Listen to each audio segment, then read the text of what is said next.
ನೋಡಿ, ಜೈಲ್ ಒಳಗಡೆ ಇಟ್ಕೊಂಡೆ ಸಂತ್ರಸ್ತೆಗೆ ಆರೋಪಿ ಟಾರ್ಚರ್ ಮಾಡಿದಾನೆ. ಪೋಕ್ಸೋ ಕೇಸ್ನಲ್ಲಿ ಜೈಲ್ ಸೇರಿದ ಆರೋಪಿ ವಿಡಿಯೋ ಕಾಲ್ ಮಾಡಿ ಈಗ ಸಂತ್ರಸ್ತ ಹೆಣ್ಮಗಳಿಗೆ ಹಿಂಸೆ ಕೊಡ್ತಾ ಇದ್ದಾನೆ. ಸೊ ಜೈಲ್ ಒಳಗಡೆ ಒನ್ಸ್ ಅಗೇನ್ ಮೊಬೈಲ್ ಫೋನ್ ಸಿಕ್ಕಿದೆ, ವಿಡಿಯೋ ಕಾಲ್ ಮಾಡಿದಾನೆ. ಹುಡುಗಿ ವಿಚಾರಕ್ಕೆ ಜೈಲಿಗೆ ಹೋದ್ರೂ ಬುದ್ಧಿ ಕಲಿತಾ ಇಲ್ಲ ಯಾಸಾಮಿ. ಜೈಲಿನಿಂದಲೇ ವಿಡಿಯೋ ಕಾಲ್ ಮಾಡಿ ಅಪ್ರಾಪ್ತೆಗೆ ಚಿತ್ರಹಿಂಸೆ ಕೊಟ್ಟಿದ್ದಾನೆ. ಕೋರ್ಟ್ನಲ್ಲಿ ನೀನು ನನ್ನ ಪರವಾಗಿ ಮಾತನಾಡಬೇಕು ಅಂತ ತಾಕೀತು ಮಾಡಿದ್ದಾನೆ. ಧಾರವಾಡ ಕೇಂದ್ರ ಕಾರಾಗೃಹದಿಂದಲೇ ವಿಡಿಯೋ ಕಾಲ್ ಮಾಡಿದ್ದಾನೆ. ಪೋಕ್ಸೋ ಕೇಸ್ನ ಆರೋಪಿ ಕೈಗೆ ಫೋನ್ ಹೇಗೆ ಸಿಕ್ತು, ನಾನು ಅದನ್ನೇ ಮೊದಲನೇದಾಗಿ ಪ್ರಶ್ನೆ ಮಾಡಿದೆ. ಮತ್ತೊಮ್ಮೆ ಮೊಬೈಲ್ ಫೋನು ಜೈಲು ಒಳಗಡೆ ರಿಂಗಣಿಸ್ತಾ ಇದೆ.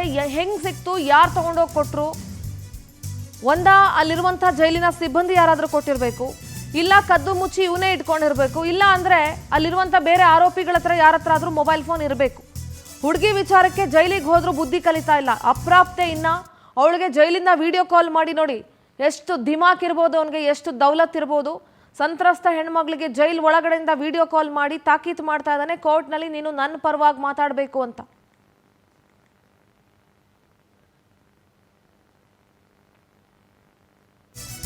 ಧಾರವಾಡ ಕೇಂದ್ರ ಕಾರಾಗೃಹದಲ್ಲಿ ಮೊಬೈಲ್ ಫೋನ್, ಆರೋಪಿ ಕೈಗೆ ಸ್ಮಾರ್ಟ್ ಫೋನ್ ಹೇಗೆ ಸಿಕ್ತು, ಯಾರು ತಗೊಂಡೋಗಿ ಕೊಟ್ರು? ಸ್ಮಾರ್ಟ್ ಫೋನ್ ಮೂಲಕ ಕೈದಿಗಳ ಅಂಧಾ ದರ್ಬಾರ್ ನಡೀತಾ ಇದೆ. ಜೈಲು ಒಳಗಡೆ ಇರೋನು ಹೊರಗಡೆ ಇರೋ ಸಂತ್ರಸ್ತೆಗೆ ಫೋನ್ ಮಾಡಿ ನನ್ನ ಪರವಾಗಿ ನೀನು ಕೋರ್ಟಲ್ಲಿ ಮಾತಾಡಬೇಕು ಅಂತ ಹೆದರಿಸ್ತಾ ಇದ್ದಾನೆ, ಬೆದರಿಸ್ತಾ ಇದ್ದಾನೆ, ತಾಕೀತು ಮಾಡ್ತಿದ್ದಾನೆ ಅಂತ ಹೇಳಿದ್ರೆ ವ್ಯವಸ್ಥೆ ಎಲ್ಲಿಗೆ ಬಂದು ನಿಂತಿರಬಹುದು ಊಹೆ ಮಾಡ್ಕೊಳ್ಳಿ. ಆರೋಪಿಯಿಂದ ಪ್ರತಿನಿತ್ಯ ಸಂತ್ರಸ್ತೆಗೆ ವಿಡಿಯೋ ಕಾಲ್ಗಳು ಬರ್ತಾ ಇದೆ. ತನ್ನ ಕೈಯಲ್ಲಿ ಸಂತ್ರಸ್ತೆ ಹೆಸರನ್ನ ಬರ್ಕೊಂಡಿದ್ದಾನೆ ಆರೋಪಿ. ವಿಡಿಯೋ ಕಾಲ್ ಪಿಕ್ ಮಾಡಿ ಮಾತಾಡುವಂತೆ ಹಿಂಸೆ ಕೊಡ್ತಾ ಇದ್ದಾನೆ. ಅವನು ಹಿಂಸೆ ಕೊಟ್ಟಿದ ತಕ್ಷಣ ಹೆಣ್ಮಗಳು ಮಾತಾಡೋದು ಕೂಡ ತಪ್ಪು, ಕಂಪ್ಲೇಂಟ್ ಮಾಡಬೇಕು ಪುನಃ ಒಮ್ಮೆ, ಇಲ್ಲ ಕೋರ್ಟ್ಗೆ ಹೋಗಬೇಕು, ಈ ರೀತಿ ಮಾಡ್ತಿದ್ದಾನೆ ಅಂತ ಹೇಳಿ. ಅವನು ವಿಡಿಯೋ ಕಾಲ್ ಮಾಡಿ ಮಾತಾಡುವಂತ ಹಿಂಸೆ ಕೊಡ್ತಿದ್ದಾನೆ ಅಂದ ಮಾತ್ರಕ್ಕೆ ಮಾತಾಡ್ಬಿಡೋದಲ್ಲ, ಎರಡೂ ಕಡೆಯಿಂದ ತಪ್ಪಾಗಿದೆ. ಆದರೆ ಮೊದಲನೇದು ಅತಿ ದೊಡ್ಡ ತಪ್ಪು ಯಾವುದು ಗೊತ್ತಾ? ಒಳಗಿರುವಂಥ ಕೈದಿಗೆ, ವಿಚಾರಣಾಧೀನ ಕೈದಿನೋ ಯಾವ ಕೈದಿನೋ, ಅವನಿಗೆ ಫೋನ್ ಹೆಂಗೆ ಸಿಕ್ತು ಅಂತ. ಜೈಲ್ ಒಳಗಡೆ ಫೋನ್ ಸಿಕ್ಕಿ ಆರೋಪಿಗಳು ಈ ಥರ ಅಂಧಾ ದರ್ಬಾರ್ ನಡೆಸ್ತಾ ಇದ್ದಾರಲ್ಲ, ವಿಡಿಯೋ ಕಾಲ್ಗಳು ಮಾಡಿಕೊಂಡು ಹೆದರಿಸ್ಕೊಂಡು ಬೆದರಿಸ್ಕೊಂಡು ಈ ಥರ. ಅಲ್ಲಿನ ವ್ಯವಸ್ಥೆ ಹೇಗಿದೆ, ಧಾರವಾಡ ಕೇಂದ್ರ ಕಾರಾಗೃಹದ ವ್ಯವಸ್ಥೆ ಹೇಗಿದೆ ಅಂತ ಇಲ್ಲಿನ ಪರಪ್ಪನ ಅಗ್ರಹಾರದಲ್ಲಿ ಇದೆಯಲ್ಲ, ಅದೇ ಥರ ಅಲ್ಲೂ ಕೂಡ ವ್ಯವಸ್ಥೆ ಇರಬಹುದು. ಐಷಾರಾಮಿ ವ್ಯವಸ್ಥೆಗಳಿರ್ಬೋದು ಆರೋಪಿಗಳಿಗೆ. ಆಂಡ್ರಾಯ್ಡ್ ಫೋನ್ಗಳು ಹೆಂಗೆ ಸಿಗ್ತಾ ಇದೆ, ಯಾರು ತೊಗೊಂಡೋಗಿ ಕೊಡ್ತಿದ್ದಾರೆ, ಸಪ್ಲೈ ಹೆಂಗೆ ಆಗ್ತಾ ಇದೆ, ಅಲ್ಲಿ ಮೊಬೈಲ್ ರೀಚಾರ್ಜ್ ಹೆಂಗೆ ಮಾಡ್ತಿದ್ದಾರೆ, ಚಾರ್ಜ್ ಹೆಂಗೆ ಮಾಡ್ತಿದ್ದಾರೆ, ಅಲ್ಲಿ ಜಾಮರ್ ಇಲ್ವಾ, ಈ ರೀತಿಯಾದಂಥ ಹಲವಾರು ಪ್ರಶ್ನೆಗಳು ಉದ್ಭವ ಆಗುತ್ತೆ. ಕಾರಾಗೃಹ ಇಲಾಖೆನೇ ಇದಕ್ಕೆ ಆನ್ಸರ್ ಮಾಡಲೇಬೇಕು ಆನ್ಸರ್. ಹಾಗಾದರೆ ಜೈಲ್ ಒಳಗಡೆ ಕುತ್ಕೊಂಡು ಏನು ಬೇಕಾದರೂ ಮಾಡ್ತಾರೆ ಅಂತ ಆಯಿತು.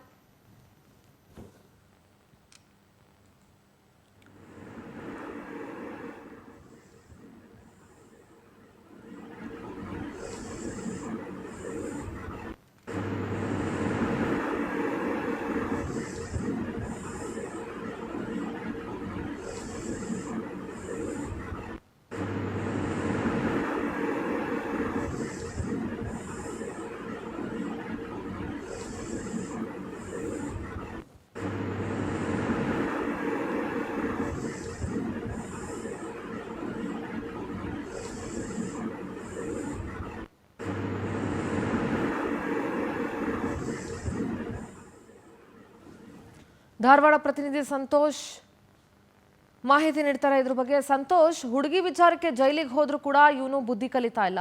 ಅಪ್ರಾಪ್ತೆಗೆ ಜೈಲಿಂದ ವಿಡಿಯೋ ಕಾಲ್ ಮಾಡಿ ಕೋರ್ಟ್ನಲ್ಲಿ ತನ್ನ ಪರವಾಗಿ ಮಾತನಾಡಬೇಕು ಅಂತ ತಾಕೀತು ಮಾಡ್ತಿದ್ದಾನೆ. ಧಾರವಾಡ ಕೇಂದ್ರ ಕಾರಾಗೃಹದಲ್ಲಿ ಏನ್ ನಡೀತಾ ಇದೆ ಸಂತೋಷ್? ಆತನ ಕೈಗೆ ಮೊಬೈಲ್ ಫೋನ್ ಹೇಗೋಯ್ತು? ಅಧಿಕಾರಿಗಳು ಏನ್ ಹೇಳ್ತಾರೆ ಈ ವಿಚಾರದ ಬಗ್ಗೆ? ಏನಂದ್ರೆ ಮೊನ್ನೆ ತಾನೇ ಒಂದು ಕೇಂದ್ರ ಕಾರಾಗೃಹದಲ್ಲಿ ಸಪ್ಲೈ ಮಾಡುತ್ತಾರಂತ 3 ದಿನ. ಓಕೆ, ನೆಟ್ವರ್ಕ್ ಇಶ್ಯೂಸ್ ಅನ್ಸುತ್ತೆ ಸಂತೋಷ್, ನಿಮ್ಮ ಧ್ವನಿ ಕೇಳಿಸ್ತಾ ಇಲ್ಲ. ಜೈಲಿನ ವ್ಯವಸ್ಥೆ, ನಮ್ಮ ಆಡಳಿತ ವ್ಯವಸ್ಥೆಗಳು ಯಾವ ರೀತಿ ಇದೆ ಅನ್ನೋದನ್ನ ನೀವು ಗಮನಿಸಬಹುದು. ಹೀಗಾದ್ರೆ ಯಾರು ಬೇಕಾದ್ರೂ ಆರಾಮಾಗಿ ಜೈಲಿಗೆ ಹೋಗ್ತಾರಲ್ವಾ, ಒಳಗಡೆ ಎಲ್ಲ ಫೆಸಿಲಿಟಿ ಸಿಗುತ್ತೆ, ಏನು ಬೇಕಾದರೂ ಮಾಡ್ಬೋದು. ಒಳಗಡೆ ಹೋದ್ರೂ ಮೊಬೈಲ್ ಫೋನ್ ಯೂಸ್ ಮಾಡಿಕೊಂಡು ಯಾರ ಹತ್ರ ಬೇಕಾದರೂ ಮಾತಾಡ್ಬೋದು, ಯಾರನ್ನು ಬೇಕಾದರೂ ಹೆದರಿಸ್ಬಹುದು. ಕೋರ್ಟ್ನಲ್ಲಿ ನನ್ನ ಪರನೇ ಮಾತಾಡಬೇಕು, ನನ್ನ ಪರ ಸಾಕ್ಷಿ ಹೇಳಬೇಕು ನೀನು ಅಂತಲೂ ಹೆದರಿಸಬಹುದು. ಅಪ್ರಾಪ್ತೆ ಮೊದಲೇ ಅಟ್ಲೀಸ್ಟ್ ಆಕೆಯ ತಂದೆ ತಾಯಿ ಆದರೂ ಸ್ವಲ್ಪ ಎಚ್ಚೆತ್ಕೊಳ್ಬೇಕಾಗತ್ತೆ. ಇದ್ರ ಬಗ್ಗೆ ಗಂಭೀರವಾಗಿ ಪರಿಗಣಿಸಬೇಕು. ಇದನ್ನ ಕಾರಾಗೃಹ ಇಲಾಖೆ ಕೂಡ ಇದನ್ನ ಗಂಭೀರವಾಗಿ ತೆಗೆದುಕೊಳ್ಬೇಕು. ಎಸ್ ಸಂತೋಷ್ ಸಂಪರ್ಕಕ್ಕೆ ಸಿಕ್ಕಿದ್ದಾರೆ. ಎಸ್ ಸಂತೋಷ್, ಧಾರವಾಡ ಕೇಂದ್ರ ಕಾರಾಗೃಹದ ಬಗ್ಗೆ ಸಾಕಷ್ಟು ಅನುಮಾನಗಳು ಮೂಡ್ತಾ ಇದೆ. ಮೊಬೈಲ್ ಫೋನ್ ಹೇಗೋಯ್ತು, ಹೇಗೆ ಸಂಪರ್ಕಕ್ಕೆ ಸಾಧ್ಯ ಆಗ್ತಿದೆ ಅಂತ? ಸಿಂಧೂರ, ಏನಂದ್ರೆ ಮೊನ್ನೆ ತಾನೇ ಧಾರವಾಡ ಕೇಂದ್ರ ಕಾರಾಗೃಹದಲ್ಲಿ ಏನು ಮಾದಕ ವಸ್ತುಗಳನ್ನು ಸಪ್ಲೈ ಮಾಡ್ತಿದ್ದ 3 ಜನರು ಕೂಡ ಬಂಧನ ಮಾಡಲಾಗಿತ್ತು. ಇದೀಗ ಮತ್ತೆ ಜೈಲಿನಲ್ಲಿ ಕೈದಿ ಒಬ್ಬ ಏನು ಒಂದು ಸ್ಮಾರ್ಟ್ ಫೋನ್ ಉಪಯೋಗ ಮಾಡಿದ್ದಾನೆ. ಇವನು ಪೋಕ್ಸೋ ಪ್ರಕರಣದಡಿ ಜೈಲು ಸೇರಿದ್ದ.